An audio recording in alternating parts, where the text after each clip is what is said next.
परमात्मा ने तृतीय अध्ययन में कहा कि मनुष्य जन्म दुर्लभ है। सौभाग्यशाली होते हैं वो लोग जिनको मनुष्य जन्म मिलता है। मनुष्य जन्म मिलने के बाद भटकने का हक नहीं होता है, और मनुष्य का जन्म कष्टों की वजह से भटकता है, या तो भय की वजह से भटकता है या फिर लोभ की वजह से भटकता है। जिंदगी में भय आएगा, जिंदगी में लोभ भी आएगा, लेकिन ना हमें भय की तरफ देखना है ना हमें लोभ की तरफ देखना है। हमारे सामने मनुष्य जन्म है तो हमें इंसानियत का धर्म अदा करना है। आपको बहुत सी चीजें डराने के लिए आती हैं, बहुत से भय आपकी जिंदगी में आते हैं, बहुत से लोभ आपकी जिंदगी में आते हैं, और कैसे आपको भटकाते हैं, कैसे आपकी शक्ति को कम कर जाते हैं। राजा की राजकुमारी,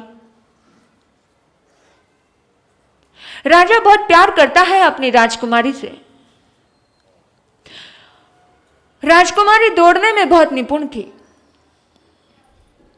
और राजकुमारी ने एक शर्त रखी, मैं उसी के साथ शादी करूंगी जो मुझे दौड़ने में पछाड़ देगा, जो मुझे दौड़ने में पराजित कर देगा। राजकुमारी को एक सक्षम, एक सच्चा इंसान चाहिए था,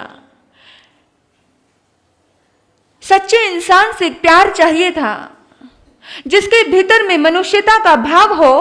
राजकुमारी को एक ऐसा युवक चाहिए था। राजकुमारी को धन दौलत से कोई मतलब नहीं थी।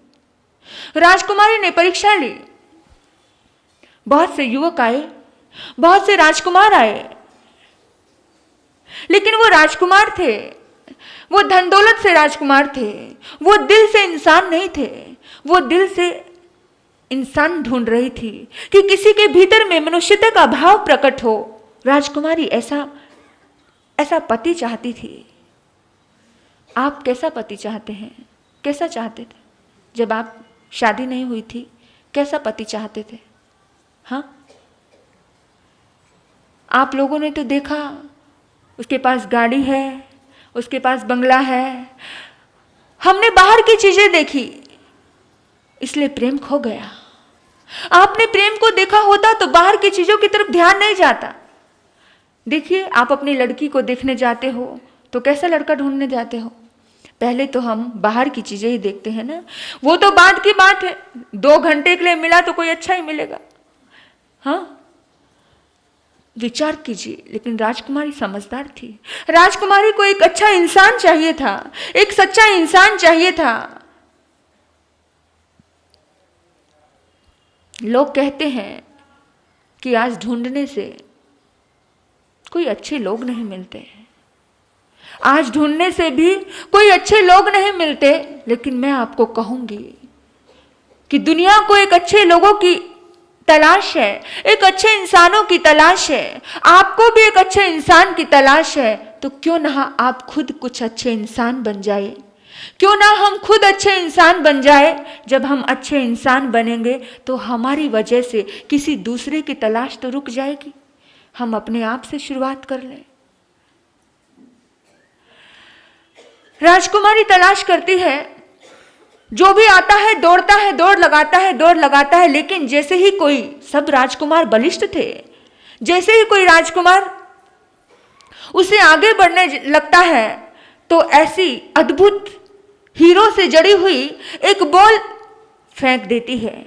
और जैसे ही वो बॉल फेंकती है, राजकुमार का ध्यान कहाँ जाता है? उन हीरो से जड़ित बोलों के पास जाता है। अद्भुत कोहिनूर के हीरे जो कभी राजकुमार ने देखे ना थे। और एकदम से ध्यान जाता है, और ध्यान जाता है तो क्या होता है? स्पीड धीरे हो जाती है। और जैसे स्पीड धीरे होती है, वो गेंद की तरफ उसका ध्यान जाता है। गेंद को उठाने के चक्कर में राजकुमारी आगे बढ़ जाती है। जैसे ही फिर वो तेज होने लगता है, वैसे ही राजकुमारी फिर 2-4 एक गेंद फेंकती है। ऐसे करते करते राजकुमारी अपनी मंजिल पर पहुंच जाती है और राजकुमार पीछे पीछे रह जाता है। उसे गेंद तो मिल जाती है लेकिन राजकुमारी नहीं मिलती है। और ऐसे बहुत बहुत बहुत कुछ होता रहा, बहुत बार हुआ। लेकिन एक राजकुमार, एक युवक आता है। युवक देखता है, युवक गहराई में उतरता है कि इसके पीछे रीजन क्या है। एक राजकुमारी से इतने बड़े बलिष्ठ राजकुमार हार रहे हैं। फिर गहराई में उतरने के बाद उन्होंने देखा कि ये राजकुमारी से नहीं हार रहे हैं। ये हारते हैं तो केवल अपने लोभ की वजह से हारते हैं। ये हारते हैं तो अपने भीतर में, इनके भीतर में जो इंसानियत का गुण नहीं है उसकी वजह से हारते हैं। और वो युवक आया, उसने निर्धारित किया, अपने लक्ष्य को निर्धारित किया। जब हम अपने लक्ष्य को निर्धारित कर लेते हैं तब हम लक्ष्य पे जरूर पहुंचते हैं। फिर कोई भी कष्ट और कोई भी परिचय किसी का बिगाड़ नहीं सकता है। कोई भी परेशानी उसे परेशान नहीं कर सकती है, क्योंकि मन की तैयारी वैसी व्यक्ति कर लेता है।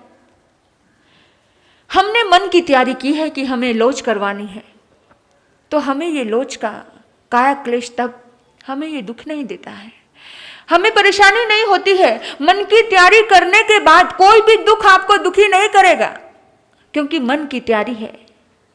लेकिन जब मन की तैयारी नहीं होती है तब छोटा सा दुख भी आपको दुखी कर जाता है। तो इसलिए पहले ही मन की तैयारी रखो। हम मन की तैयारी नहीं रखते हैं तो हम छोटी सी बात से दुखी हो जाते हैं। मन की तैयारी रखो कि सर्दी भी आएगी, गर्मी भी आएगी, धूप भी आएगी। जिंदगी मिली है, मनुष्य का जन्म मिला है तो बहुत कुछ सहना पड़ेगा। जीना है तो जीवन के साथ मौत भी आएगी। किसी के छोटे से बच्चे मर जाते हैं, देखिए 4-5 साल के बच्चे मर जाते हैं। किसी की जवानी में उसका नौजवान पुत्र मर जाता है। लेकिन मन की तैयारी नहीं होती तो व्यक्ति पागल जैसी स्थिति में आ जाता है। मन की तैयारी नहीं होती उससे सदमा आ जाता है। मन की तैयारी नहीं होती तो डिप्रेशन आ जाता है। मन की तैयारी रखिए। जिंदगी में मन की तैयारी रखना बहुत जरूरी है कि जिंदगी में चलते चलते प्रॉफिट भी होगा और लॉस भी होगा। जब मन की तैयारी होगी तो कोई भी परेशानी हमें परेशान करके नहीं जाएगी। आज आप देखिए 22 परिचय साधु संत की जिंदगी में आते हैं और आपके पास बैठे हैं। आपको अभी तो कुछ लगता नहीं है, हमें आराम से भोजन मिलता है। लेकिन जब हम विहारों में जाते और कितनी बार विहार करते करते शाम को पहुंचे और पानी नहीं मिला, पानी नहीं मिलता है, रात को इतनी गर्मी और उस गर्मी में पानी नहीं पीने का संकल्प दुखी करता होगा। आपको क्या लगता है? दुखी करता होगा। कष्ट तो आता है, परिचय तो आता है, लेकिन पानी पीने की तो भी इच्छा नहीं होती है, क्योंकि मन की तैयारी है। वो सुविधा लेने की इच्छा नहीं होती है, क्योंकि मन की तैयारी है। उसके भीतर में शरीर को तो बेशक पीड़ा होगी, लेकिन मन को पीड़ा नहीं होती है।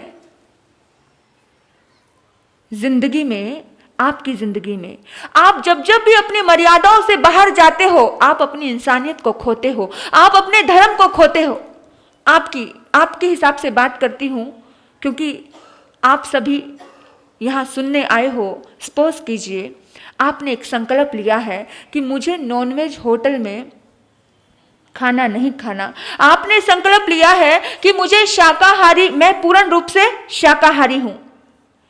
आपका संकल्प है कि आप पूर्ण रूप से शाकाहारी हो। लेकिन ऐसा हुआ, बहुत लंबी यात्रा के दौरान आप निकले, बहुत दूर तक आपको कोई भी शाकाहारी, प्योर शाकाहारी, वेजिटेरियन कोई भी दुकान, कोई भी होटल कहीं नहीं मिला। और वहां पर आपने होटल के ऊपर पड़ा था शाकाहारी और मांसाहारी, वेज एवं नॉन वेज। तो आपने अपनी मर्यादा के साथ, अपने संकल्पों के साथ, अपने भीतर में लिए हुए कुछ संकल्प थे, उनके साथ आप कॉम्प्रोमाइज करने लगे। और आपने अपने मन को एक संदेश देना शुरू कर दिया कि बाबा ये किचन तो अलग होती है, कोई बात नहीं, यहाँ खा लेते हैं। जब आपके मन में ये भाव आ गया, आप अपनी इंसानियत से गिर गए। जब आपके मन में ये भाव आ गया, आप अपने धर्म से गिर गए। आपके जीवन में ये परिचय आया था, आपके जीवन में ये तकलीफ आई थी, आपकी परीक्षा लेने के लिए आई थी कि एक दिन के लिए आपको पूरे रास्ते में आपको शाकाहारी होटल नहीं मिला, लेकिन आपने अपने उस संकल्प के साथ क्या कर लिया? कॉम्प्रोमाइज कर लिया। जब जब भी संकल्प के साथ, मर्यादा के साथ कॉम्प्रोमाइज होता है, तब तब आप नीचे गिरते हैं, तब। और फिर नीचे गिरने वाला इंसान क्यों गिरा नीचे? लोभ की वजह से। लोभ की वजह से नीचे गिरा ना। हाँ, ऐसे ही वो राजकुमार सारे लोभ की वजह से गिर रहे थे। अगर कोई व्यक्ति, कोई आत्मा, कोई संत या कोई गृहस्थी अपने जीवन में आए हुए परिचय को, कष्टों को नहीं सहता है, आए हुए परेशानियों को सहन करता नहीं है, तो लोभ की वजह से गिरता है या फिर भय की वजह से गिरता है। अरे कैसे होगा, अरे क्या होगा, नहीं मैं नहीं कर पाऊंगा। मरीचि की जिंदगी में भय आया था, एक सपना आया था, केवल एक सपना कि मैं पानी के बिना, जैसे रात को सपना आया, पानी पानी पानी पानी चिल्ला रहा है, और एकदम से सुबह उठा और सोचने लगा कि मेरी जिंदगी में अगर ऐसी स्थिति आ गई कि मुझे कभी पानी ही ना मिला, तो मैं इतना कठिन साधु जीवन पाल नहीं सकता हूं, मैं नहीं कर सकता ये सब कुछ। और क्या कर दिया? अपना ये जीवन छोड़ दिया और भगवा वस्त्र धारण कर लिए। जब जब भी हमारी जिंदगी में भय आता है या लोभ आता है, हम घिर जाते हैं, अपनी ही इंसानियत से गिर जाते हैं। तो जिंदगी में हमें इन चीज़ों को समझ के रखना है, इन चीज़ों से समझ कर रहना है। जीवन में कष्ट भी आएगा, जीवन में परेशानियां भी आएंगी, सब कुछ आएगा, क्योंकि मनुष्य का जन्म है तो आदि व्याधि तो लगी हुई है, जब तक जन्म है तो मृत्यु भी लगी है साथ में। लेकिन अपने मन की तैयारी रखनी है कि जीवन में कैसी भी स्थिति आ जाए, उस टाइम में हम अपने लिए हुए संकल्प के साथ क्या कॉम्प्रोमाइज नहीं करेंगे। लेकिन हम कॉम्प्रोमाइज कर लेते हैं, इसलिए आज कोई चमत्कार घटित नहीं होता। हम कहते हैं कि आज, पहले जमाने में तो देवता आ जाते थे परीक्षा लेने के लिए, लेकिन आज कोई नहीं आता है, क्योंकि हम तो इतने ढीले हैं। एक कदम में शाकाहारी और मांसाहारी होटल अगर ज्वाइन हो और हमें लग रहा हो कि हमें भूख। एक बात बताऊं मैं आपको, कोई भी परिचय अगर आप 48 मिनट तक रुक जाते हो ना, कोई भी तकलीफ, कोई भी कष्ट आपको 48 मिनट के बाद तकलीफ नहीं देती है। शास्त्रकार कहते हैं 48 मिनट की साधना अगर आपके जीवन में आ गई, एक केवल सामयिक जितनी साधना आपके जीवन में आ गई, आपको भूख लगी, आपको प्यास लगी। इंसान भूख के बिना रह सकता है, लेकिन प्यास के बिना तो बिल्कुल ही जान निकल जाएगी। लेकिन आपका संकल्प है कि मुझे प्रासुक पानी ही पीना है, और कैसा भी समय आ जाए, कैसा भी पानी आ जाए, तो मुझे पीना नहीं है। आप केवल 48 मिनट तक धैर्य रख लेना। 48 मिनट के बाद कितनी बार ऐसा होता है, बोला मुझे बहुत तेज भूख लगी थी, लेकिन अब मिट गई भूख। बहुत बार बोलते हैं ना, जब भूख लगी थी तब तो आई नहीं, और अब भूख नहीं है तो अब आ गए। तो केवल 48 मिनट का ही दुख होता है, 48 मिनट की ही पीड़ा होती है। आपकी जिंदगी में भी कोई ऐसा झटका लगता है जो आपको बेचैन कर देता है, 48 मिनट के बाद आपकी आत्मा उसे सहन करने की ताकत पैदा कर देती है। केवल इतना सा धैर्य आपको रखना है। कोई भी परिचय हो, कोई भी दर्द हो, कोई भी परेशानी हो, कुछ भी हो, संत के लिए और गृहस्थ के लिए, दोनों के लिए कहा है कि कम से कम 48 मिनट का संभाव रखो, फिर अपने आप ही वो आत्मा आपको क्या करेगी, आपको एक मार्गदर्शन देगी। और देखा राजकुमार ने कि इसके पीछे इनका लोभ है, और उसने एक लक्ष्य निर्धारित किया, एक मर्यादा निर्धारित की कि कुछ भी हो जाए मुझे इस राजकुमारी को पाना है। और जैसे ही वो दौड़ना शुरू किया, राजकुमारी भी दौड़ रही है, वो भी दौड़ रहा है। दौड़ते दौड़ते राजकुमारी सोचने लगती है आखिर माजरा क्या है, ये तो रुक ही नहीं रहा। तो राजकुमारी ने एक गेंद फेंक दी, लेकिन एक गेंद की तरफ उसने ध्यान नहीं दिया, तो राजकुमारी को 4-4 गेंदें फेंकनी पड़ी, कोहिनूर हीरे की 4-4 गेंदें, लेकिन उसने उसको भी ध्यान नहीं दिया। वो दौड़ता गया, क्योंकि उसने अपने मन को प्रिपेयर कर लिया था। जब इंसान अपने मन को प्रिपेयर कर लेता है, कोई भी लोभ इंसान को दुखी नहीं करता। और लालच बुरी बला है, इसलिए आज सब लोग फंस जाते हैं, व्यापार के चक्कर में भी फंस जाते हैं। ब्याज आ रहा है तो दे देते हैं पैसा, लेकिन जब उसने मार लिया तो क्या करोगे, हाँ, सोचो, विचार करो। तो लेकिन वो लोभ की वशीभूत हुआ नहीं, 4-4 गेंदें फेंकनी पड़ी। अभी तो पीछे केवल एक ही गेंद फेंकती थी, अब 4-4 फेंकी। फिर उसकी चाल और ज्यादा तेज होती गई, फिर 8 गेंदें फेंकी, उसकी चाल और गेंद होती गई। उसने झोला लिया, पूरा का पूरा झोला ऐसे बिखेर दिया, लेकिन ना इधर देखा ना उधर देखा, वो सीधा मंजिल पर जाकर खड़ा हो गया। और कहते हैं उसकी राजकुमारी से शादी हो जाती है। राजकुमारी ही उसकी नहीं होती है, अभी तो सारी गेंदें उसकी हो जाती है। जब हमारा लक्ष्य ऊंचा होता है ना, तो छोटी मोटी सब चीजें अपनी हो जाती है। अब हम छोटी मोटी सुविधाओं को लेकर अटक जाते हैं, छोटी मोटी सुविधाओं को लेकर अटकते हैं और अपने आप से कॉम्प्रोमाइज कर लेते हैं। हम परिचय नहीं सहते, हम कुछ भी नहीं सहते हैं। हम थोड़ा सा दुख आया, उसी टाइम कॉम्प्रोमाइज करके हम अपने ईमान को खराब कर देते हैं, हम बेईमान हो जाते हैं। थोड़ा सा दुख आता है, छोटी सी बात से हम बेईमान हो जाते हैं। और फिर हमें कहाँ मिलेगी राजकुमारी? कहाँ मिलेगी वो राजकुमारी जब हम छोटी सी बात से, छोटी सी गेंदों से बेईमान हो गए? जिंदगी में छोटे मोटे दुख दर्द आए, छोटे मोटे सुख आए और हम उसी में उलझ गए। जो साधक छोटे मोटे दुखों से में उलझ जाता है, वो शिखर पर नहीं पहुंच पाता, उसे राजकुमारी रूपी सुख नहीं मिलता है। जो साधक छोटे मोटे दुख दर्दों से, छोटे मोटे सुखों में उलझ जाता है, उसको शाश्वत राजकुमारी नहीं मिलती, उसे शाश्वत सुख नहीं मिलता, उसे मोक्ष रूपी टिकट नहीं मिलती। जिसको छोटे मोटे दुख दर्द में कोई मतलब नहीं, वो स्ट्रोंग रहता है और वो बढ़ जाता है, उसे राजकुमारी तो मिलती ही है। गेहूं के साथ जैसे भूसा अपने आप आ जाता है ना, ये तो सोने की, ये जितनी भी चीज़ें हैं ना, सुख सुविधाएं हैं आपको जो मिली है घर में, ये तो भूसे के समान है। कोई भी किसान भूसा नहीं उगाना चाहता है, भूसा अपने आप आ जाता है। उनका तो लक्ष्य केवल गेहूं के ऊपर होता है ना, गेहूं के ऊपर। सुना आपने किसी किसान को, उसको गेहूं से मतलब नहीं, उसको भूसे से मतलब है? सुना है कभी? उसको गेहूं से ही मतलब होती है। तो आप किससे मतलब रखना है? आपको अपने लक्ष्य से मतलब रखो। आप अपने मर्यादाओं के साथ, अपने संकल्पों के साथ कभी भी कॉम्प्रोमाइज मत कीजिए। आप वहां पर स्ट्रोंग रहिए कि मैंने जिस चीज की मर्यादा की थी, मुझे उसका मर्यादा का पालन करना है, मुझे बेईमान नहीं होना है।